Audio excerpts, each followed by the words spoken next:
This past Tuesday on KSTV, TJ Beisner turned the spotlight on UK's greatest football team in history, the 1950 Sugar Bowl champions. Well, this inspired me to reflect upon that team because I was there, led by All-Americans quarterback Vito Babe Parilli and tackle Bob Game. Now, as most of you know by now, I started following UK basketball during the Fabulous Five era in the late 1940s. Well, let me tell you, during those same years, I started becoming interested in UK football because there was a coach who was making some waves on the gridiron by the name of Paul Bear Bryant. His Wildcat teams went to the Great Lakes Bowl in '47, Orange Bowl in '49, the Sugar Bowl in '50, and the Cotton Bowl in 1951. However, that magical season was 1950, and my father encouraged me to keep a scrapbook, which I did and still have in my possession even after all these 63 years later. Now, the Wildcats finished the regular season in 1950 10-1, the only blemish being a loss to the hated Tennessee Vols by a touchdown in Knoxville. But the offense of that steamrolling squad scored, listen to this, 393 points and only gave up 69 points during the entire season. Let's take a quick look at that regular season. The Cats opened at home on Stall Field with a 25-0 shutout over North Texas. The defense did not allow a single point, listen to this, until the fifth game of the season. Cincinnati scored a lone TD, but they lost 41-7. Now, prior to that game, the Cats had spanked LSU 14-0, Ole Miss 27-0, Dayton 40-0. Well, after the Bearcat game, Bryant took his juggernaut on the road, and they crushed Villanova 34-7, Georgia Tech 28-14. Back home, a top 20 Florida team lay in wait.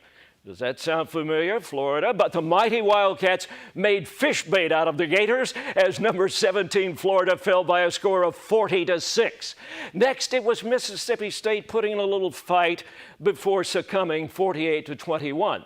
But the next game against North Dakota, I'll never forget. My dad and I were huddled around the radio. Yeah, that was before TV, young folks. It sounded like a broken record. Babe Parilli passes for another TD over and over and over, and the final shellacking was 83-0. Can you imagine? UK finished the regular season with that one loss to the Vols, 7-0, but the Sugar Bowl and the #1 Oklahoma Sooners loomed on the horizon, and they had a 31-game winning streak on the line.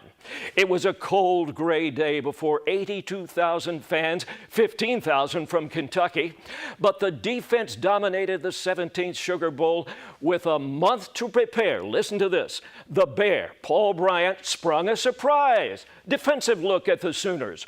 Walt Yawarski, a 230-pound offensive lineman who had played less than 5 minutes on defense that season, was placed at defensive end alongside All-American Bob Game.